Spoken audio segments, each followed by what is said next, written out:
Hello everyone, this is Anita. Welcome to my channel Learn to Excel. So today we are going to talk about how to improve our English speaking skills.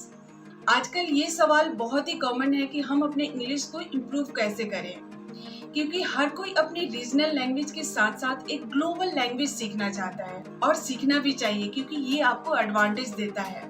और जैसा कि हम सब जानते हैं कि English एक global language है, एक स्किल है जिसकी वजह से हम कॉन्फिडेंट फील करते हैं।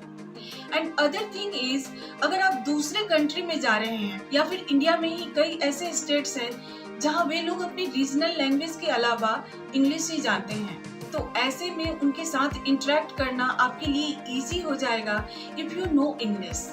और आगे बढ़ने से पहले एक चीज और कहना चाहूंगी कि अगर आपको इंग्लिश नहीं आती है तो इसका मतलब ये नहीं है कि आप कॉन्फिडेंट नहीं हैं या फिर अच्छी तरह से कम्युनिकेट नहीं कर पाते, ऐसा बिल्कुल भी नहीं है। तो आज के इस वीडियो में मैं बताने जा रही हूँ 4 ऐसे टिप्स जिसकी वजह से आप अपनी इंग्लिश को इम्प्रूव कर सकते हैं। So let's talk about it. So first thing is reading, second is listening, third is writing and fourth is speaking. Reading, writing, listening, these are important, but speaking is most important because without speaking you can't speak well. So try to speak more. The first thing is read loudly. इससे क्या होगा कि आपकी English speaking में clarity आएगी, words के pronunciation, vocabulary increase होगी, कौन से वर्ड को किस तरह से यूज किया गया है, तो रीडिंग से ये सारी चीजें इम्प्रूव होगी। आप कोई भी स्टोरी बुक, मोटिवेशनल बुक और न्यूज़पेपर पढ़ सकते हो। Try to grasp new word every day, at least 1 or 2। Next is writing. करना क्या है, कोई भी टॉपिक लेना है, उस टॉपिक पे 10 लाइन्स लिखना है। लिखने से क्या होता है कि हमारा माइंड थिंक कर रहा होता है, हम आइडियाज क्रिएट कर रहे होते हैं, इससे हम उस टॉपिक के बारे में अच्छी तरह से एक्सप्लेन कर पाते हैं। For example, about this pen, this is my pen, this is of blue colour, I write story from it, I bought it yesterday. तो इस तरह से किसी भी टॉपिक के बारे में एटलीस्ट 10 लाइन्स तो लिखना ही है। And try to think in English. Next is listening.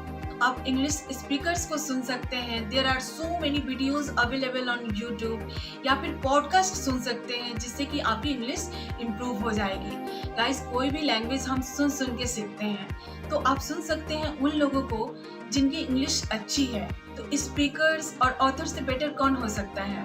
उन्हें ऑब्जर्व करना है, उनके hands movement, body language, pronunciation, the way they are speaking, इन सारी चीज़ों को ऑब्जर्व करना है और हर रोज लिसनिंग प्रैक्टिस करनी है सबटाइटल्स के साथ। इससे क्या होगा कि जब आप सबटाइटल्स पढ़ रहे होंगे तो subconsciously your mind will start adopting words and sentences and it will help you while speaking. तो इस तरह से धीरे धीरे आपकी इंग्लिश इम्प्रूव होती जाएगी। Next is speaking. आपको इंग्लिश बोलना सीखना है तो ऑफ कोर्स बोलना तो पड़ेगा। आप कोशिश करें ज़्यादा से ज़्यादा इंग्लिश बोलने की। अब यहाँ बात आती है किसके साथ बोलें, किसके साथ बात करें। हमारे पास वैसी इन्वायरमेंट नहीं है, या फिर हमारी फैमिली में कोई इंग्लिश में बात नहीं करता, या फिर हमारे पास वैसी फ्रेंड सर्कल नहीं है जिसके साथ मैं इंग्लिश की प्रैक्टिस कर सकूँ, इंग्लिश में बात कर सकूँ। डोंट वरी, यहाँ आपकी हेल्प करेगी मिरर टॉकिंग। यस, ये एक प्रूवन टेक्निक है जिसकी वजह से आप फ्लॉलेस इंग्लिश बोल सकते हैं, जहां आपको कोई जज करने वाला नहीं होगा। आप रिलैक्स होकर इंग्लिश की प्रैक्टिस कर सकते हैं। जो टॉपिक आपने लिखी है उसे प्रैक्टिस करनी है in front of the mirror, या फिर किसी भी चीज के बारे में नॉन स्टॉप 1 to 2 मिनट आपको बोलना है। So first day 1 to 2 minutes, second day 4 to 5 minutes, third day 5 to 10 minutes. तो इस तरह से धीरे धीरे रेगुलर प्रैक्टिस करने से आपकी इंग्लिश बेहतर होती जाएगी। Second technique is record your voice and listen.